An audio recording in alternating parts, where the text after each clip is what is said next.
8 de diciembre de 1991. Es un día extraordinario en la historia de Rusia. Este día, hace 20 años atrás, se realizó una reunión secreta entre Boris Yeltsin, Leonid Kravchuk y Stanislav Shushkevich.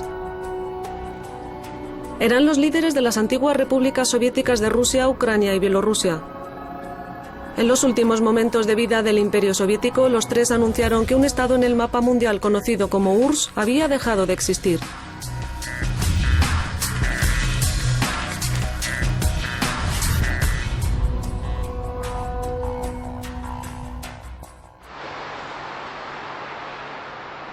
Estamos en el denso bosque de Bielorrusia, donde Bielorrusia limita con Polonia.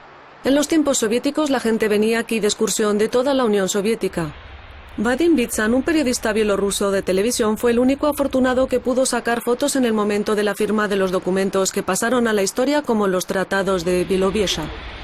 Nos quedamos en el aeropuerto militar y entonces me acerqué a uno de los oficiales del KGB y le dije, ¿y entonces cómo puede ser esto? Usted entiende que me voy a perder una reunión muy importante. Y él me dijo, pues bueno, suba, le llevarán allá. Algunos minutos más tarde, Vadim Bitsan entendió que le estaban llevando a un lugar secreto llamado Vizhuli, en la parte central del bosque de Bielorrusia. Era ahí donde el líder de Bielorrusia, Stanislav Shushkevich, había decidido invitar a sus homólogos de Rusia y Ucrania, bajo el pretexto de abordar los problemas económicos comunes. Yo sabía que Yeltsin era un hombre normal. Como dijo nuestro primer ministro de aquel entonces, Kevich, tienes buenas relaciones con él. Trae la Belovésa para cazar. Le persuadiremos. Encontré la posibilidad de hacerlo. Así se hacían las cosas entonces. Le invité. La zona de Vizhuli se conoce como el lugar más alto en el bosque de Bielorrusia. En 1957, siguiendo las instrucciones de Nikita Khrushchev, se construyó una mansión grande para los cazadores. De esta forma se convirtió en el lugar preferido de los líderes soviéticos. El 7 de diciembre de 1991 se organizó una cacería para el líder de Ucrania de aquel momento, Leonid Kravchuk. Ya estaba anocheciendo. Kravchuk dijo que quería ir de casa. Entonces, todos subimos a un coche, con 2 guardias. Nos acercamos a Vizhuli, donde había una torre de caza. El bisonte europeo es el símbolo del bosque de Bielorrusia. Aquí se encuentra la población de estos animales más grande del mundo. Sin embargo, cazarlos está prohibido, por eso a Leonid Kravchuk le propusieron cazar jabalíes. Me dijeron, dispara, Leonid. Otros dijeron, no, espera, vamos a llegar más cerca para que sea seguro. El jabalí estaba parado ahí, comiendo, pero tan pronto como empezamos a acercarnos, se fue lentamente. Ni le disparé. No disparé ni una sola vez aquel día, y no maté a ningún animal. En 1991, Stepan Martisyuk era el administrador de la residencia de Vizhuli. Le encargaron organizar el alojamiento en la residencia gubernamental de los representantes de Rusia y Ucrania y recibir personalmente a Boris Yeltsin. Aquel día, Yeltsin llegó a Vizhuli el último por la noche. Le recibí en la entrada al edificio. Yeltsin estaba achispado. Para la llegada de Yeltsin se preparaban de forma muy especial. Todos entendían que de su ánimo dependían los resultados de las negociaciones en general. Yo estaba en la entrada de la residencia y sostenía esta puerta abierta. Él pasó, le saludé, me respondió y le llevaron a su habitación, donde descansó hasta la cena.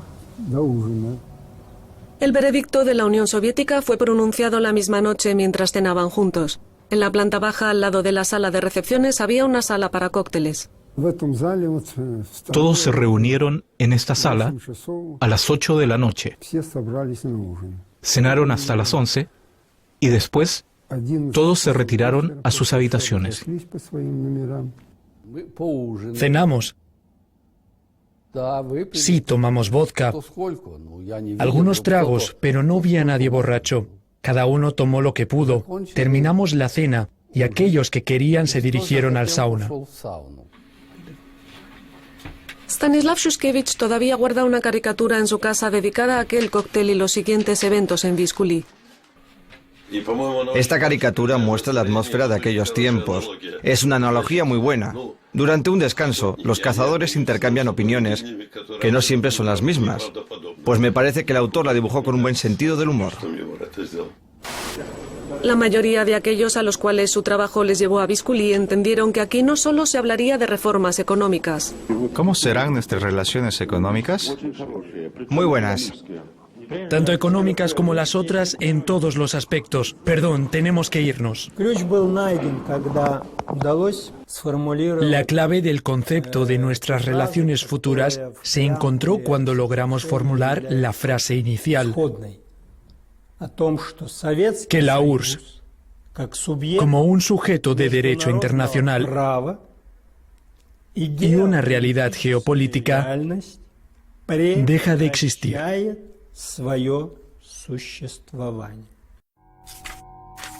11 de marzo de 1985. El Congreso del Partido Comunista eligió a Mikhail Gorbachev como secretario general.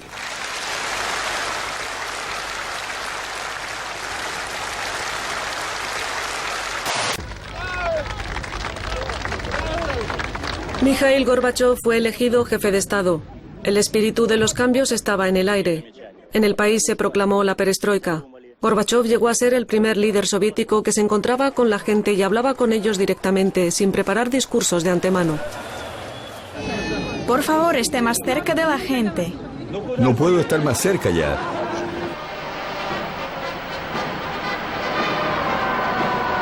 Sin embargo, después del así llamado periodo de estancamiento, hereda una situación muy complicada. En 1986, después de que inesperadamente descendieran los precios del petróleo, cayeron los ingresos de la URSS. Además, la gran parte del presupuesto del país lo devoraba la industria militar. Es un dato estadístico que más de 80 kopecks de cada rublo, exactamente 88 kopecks, se gastaban en armamentos. El país no pudo soportar la carrera armamentista y la economía colapsó. El modo más fácil para influir y presionar a la Unión Soviética era simplemente aislándola económicamente, lo que se realizaba de diferentes formas. Había una larga lista de productos prohibidos para la venta en la URSS, aparte de otras restricciones. 7 de mayo de 1985.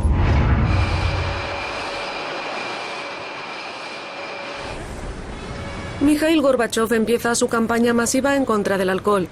Sobre todo, las autoridades querían parar la consumición de vino barato. Como resultado, la península de Crimea en Ucrania perdió casi todos sus viñedos. Los destruían por hectáreas. La República pagó por eso con una quinta parte de su presupuesto anual. Así cortaban las viñas de 20 años, hasta la raíz. ¿Sabe? Ver cómo de esta forma cortan y dañan una viña entera es muy difícil. Eso duele.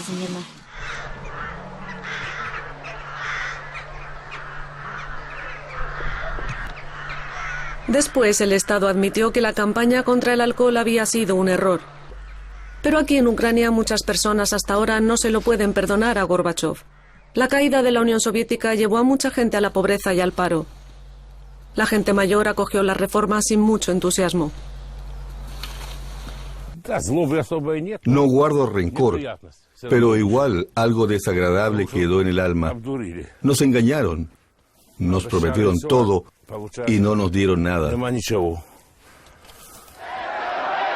Es una protesta de los nacionalistas ucranianos en el centro de Kiev. La primera ola de tales manifestaciones pasó por la mayoría de las repúblicas soviéticas a mediados y finales de la década de los 80.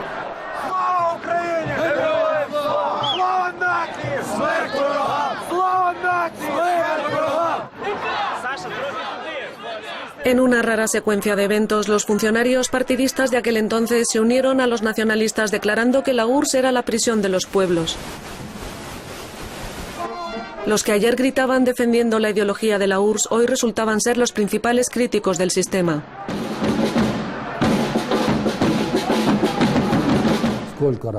Cuando se realizaba una concentración, todo se planeaba de antemano. ¿Cuántas veces se puede decir viva la Ucrania soviética y cuántas veces viva la Unión Soviética? O sea, todo estaba tan programado, tan metido dentro de las restricciones, que a cualquiera que tratara de salirse de ese esquema, enseguida le golpeaban las manos y los pies. Entonces, deshacerse del tal gran hermano que les controlaba en persona era el mayor sueño de los líderes de muchas repúblicas. Y ante sus pueblos lo presentaban como si les estaban salvando de la opresión del Kremlin, aunque en los tiempos de Gorbachov no existía ya ningún tipo de opresión.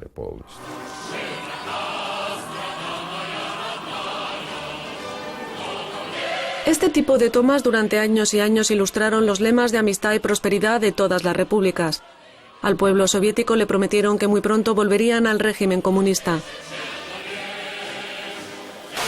3 años después de la perestroika, los habitantes del país vieron totalmente otras tomas. Por primera vez después de la Segunda Guerra Mundial en la URSS se introdujo el sistema de cupones para algunos tipos de productos. Una ola de protestas espontáneas pasó por el país. La gente exigía que pararan el crecimiento de los precios. Para el año 1991, cuando se firmó el Tratado de Bilovieza, la URSS ya estaba a punto de deshacerse.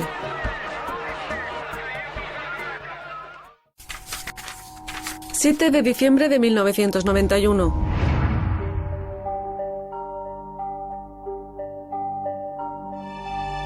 El bosque de Bilovieza. Esta es la residencia gubernamental de Vyskuly. El equipo de expertos de Boris Yeltsin solo tuvo una noche para preparar el texto del nuevo tratado y los documentos jurídicos de la desintegración de la URSS. Había una determinación de que las cosas no podían continuar así. Esto es una forma de actuar típicamente rusa. ¿Qué hacer después? Ya lo pensaríamos más adelante. Los ayudantes de Yeltsin se quedaron en las casas para invitados protegidos por los agentes del KGB. Todos comprendían que la información llegaba hasta Moscú y que en cualquier momento podía llegar una orden de arresto de los participantes del Tratado de Bilovieza por el intento de golpe de Estado. Si en lugar de Gorbachov en ese momento en el Kremlin hubiese estado Boris Yeltsin, no creo que nos hubiésemos marchado con tanta facilidad del bosque Bilovieza. Las confrontaciones entre los dos líderes, Boris Yeltsin y Mikhail Gorbachov, llevaban desarrollándose ya varios años. En 1985 trasladaron a Yeltsin a Moscú desde la región de los Urales. Inesperadamente para muchos, muy pronto Boris Yeltsin pasó de ser un mero burócrata del partido a convertirse en el opositor de Gorbachov. Como resultado, Yeltsin fue destituido de su cargo político. De todas maneras, 2 años más tarde lo eligieron como diputado popular.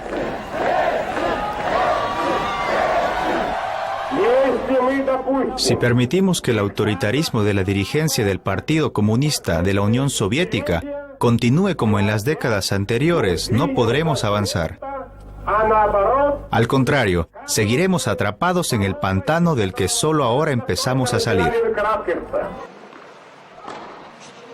Para ese momento, los índices de popularidad de Gorbachov en el país cayeron en picado.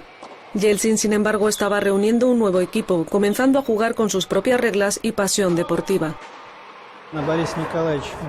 Boris Yeltsin inicialmente era un hombre muy atlético y tenía un fuerte espíritu luchador. El tenis le ha permitido mantener la forma.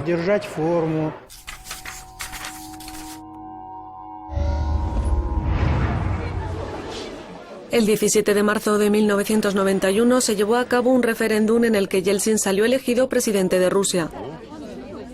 Los dos presidentes, el de Rusia y el de la Unión Soviética, comienzan a dividir el poder oficialmente. Todo el mundo tenía claro que el conflicto entre ambas partes se avecinaba. Sigo sin poder perdonarme el haber sido tan liberal y no haber mandado a Boris Yeltsin al lugar donde tenía que haberlo mandado. Fue un error mío. 19 de agosto de 1991. Hay tanques en Moscú. Los funcionarios del Partido Comunista y el KGB han decidido librarse de Yeltsin y Gorbachov y conservar la Unión Soviética. Pero el intento de hacerlo a la fuerza fue un fallo y la gente tomó con hostilidad los actos violentos.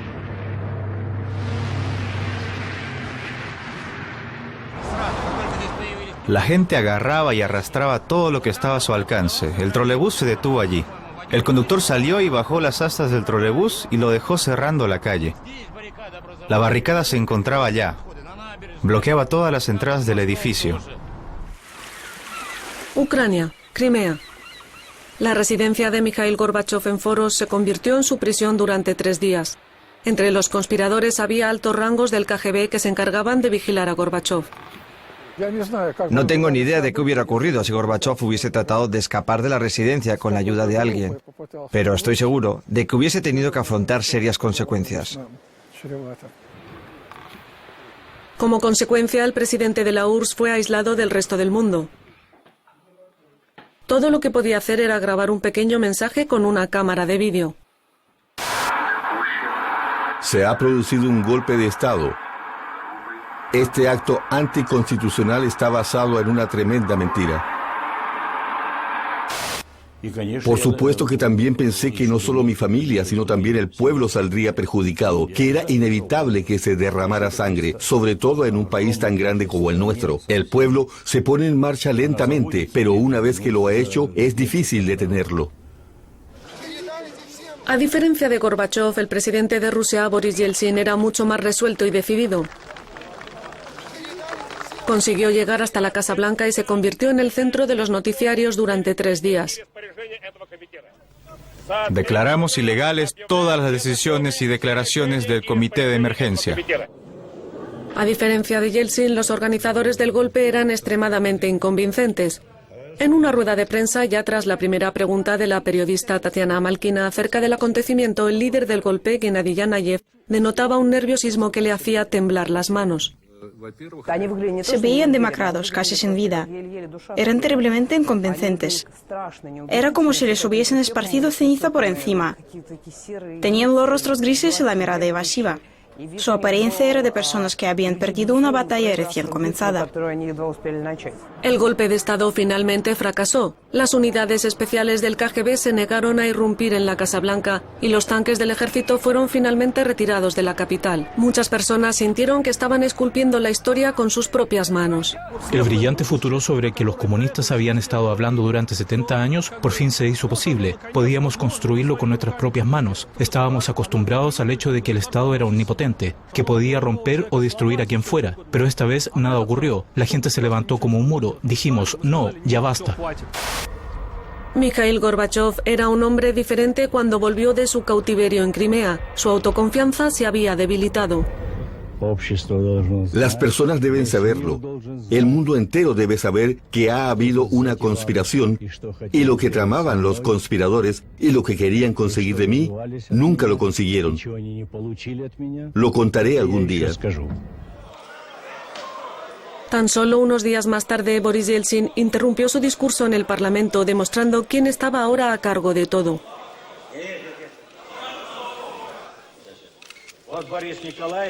Boris Yeltsin me acaba de entregar un resumen de la reunión del gabinete, pero no lo he leído todavía. Entonces léalo.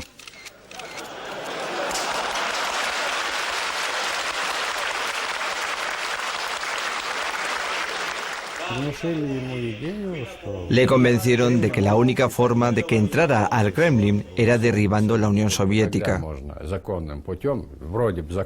Era la única posibilidad de deshacerse de Gorbachov. Yeltsin tenía claro que quería ser el líder del país y ocupar el mismo despacho que en su tiempo ocuparon primero Lenin y después Stalin. 7 de diciembre de 1991. Boris Yeltsin llega a Minsk.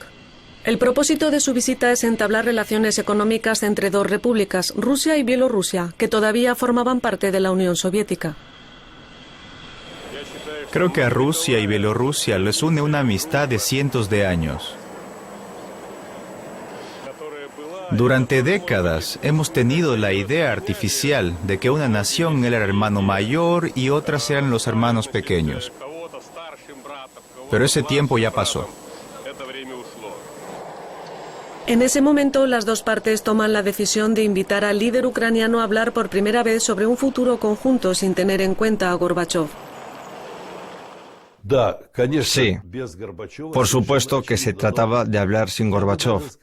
Incluso diría que todos sabíamos que no seríamos capaces de persuadir a Gorbachov. Su palabra ya no tenía peso. Que él podía decir una cosa y hacer otra. El 7 de diciembre al anochecer, Yeltsin ya se encontraba en Visculí. Al día siguiente recibieron a la prensa en el vestíbulo del edificio y las partes firmantes del acuerdo aparecían periódicamente ante ellos. Las decisiones principales se tomaron, sin embargo, de puertas adentro. En cuanto comenzamos a trabajar surgió la duda, ¿quién escribiría? Yo dije, dejen que lo haga yo, estoy acostumbrado a ello, he trabajado en el sector ideológico del partido, dejen que yo comience. Así que tomé los papeles, cogí el bolígrafo y comencé a escribir. Hacia el mediodía el texto del acuerdo estaba terminado. En el vestíbulo comenzaron a poner las mesas para la firma, y aquí fue cuando surgió un momento interesante. En el edificio presidencial de Visculí no había ni máquina de escribir ni mecanógrafas. El director del Parque Nacional Bielowieża estaba allí. Le encomendaron traer a su secretaria una máquina de escribir, papel y todo lo demás. Ella estaba sentada escribiendo todo lo que le daban.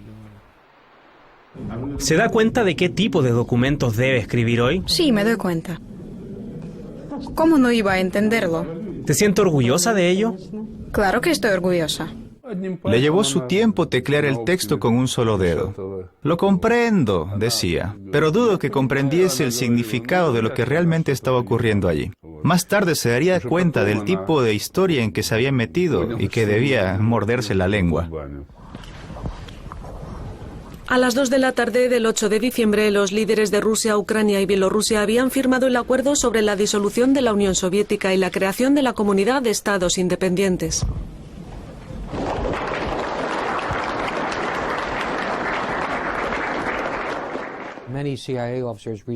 A muchos oficiales de la CIA, incluso a mí, nos despidieron. La razón principal era que ya no había necesidad de hacer el trabajo que estábamos haciendo hasta entonces. Nuestro objetivo principal era la Unión Soviética. Ahora había desaparecido. Durante la ceremonia de las firmas apareció una incómoda duda. ¿Cómo sería informado Gorbachov de todo esto? Se tomó la decisión de hacer dos comunicados al mismo tiempo, uno al Kremlin, otro a la Casa Blanca. Al presidente Bush lo llamó Boris Yeltsin y Stanislav Shushkevich llamó a Gorbachov. Y mientras yo explicaba a Gorbachov lo que había ocurrido, oí que Bush ya estaba informado. Así que Gorbachov me dijo en tono seguro, ¿se puede usted imaginar lo que va a decir la comunidad internacional sobre este hecho? Yo le dije, Mijail, me lo puedo imaginar. Tenemos a Bush que apoya esta decisión. En ese momento, Gorbachov enmudeció y después de una pausa colgó. Lo que yo estaba haciendo era defender la Unión Soviética hasta el último cartucho, pero fallé. Poco después de que fuera firmado el acuerdo, los delegados se sintieron capaces de hablar a la prensa. El único al que no entrevistaron fue Boris Yeltsin, aunque intentó informar a la prensa.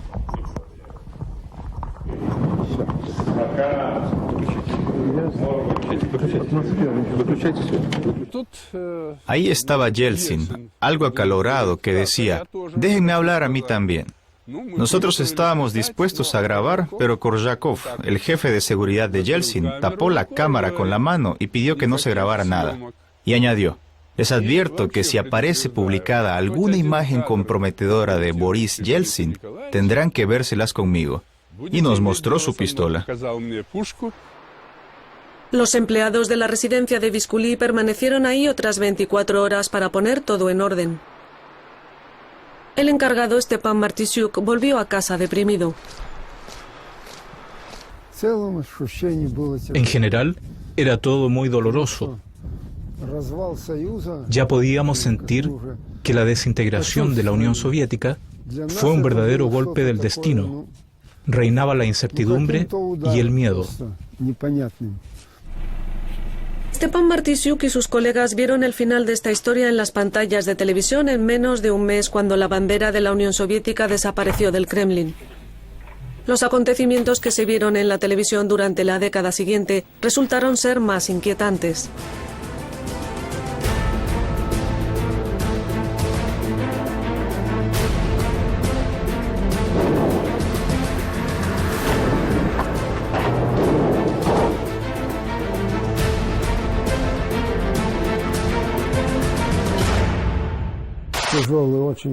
Fueron tiempos muy duros y fue doloroso todo eso.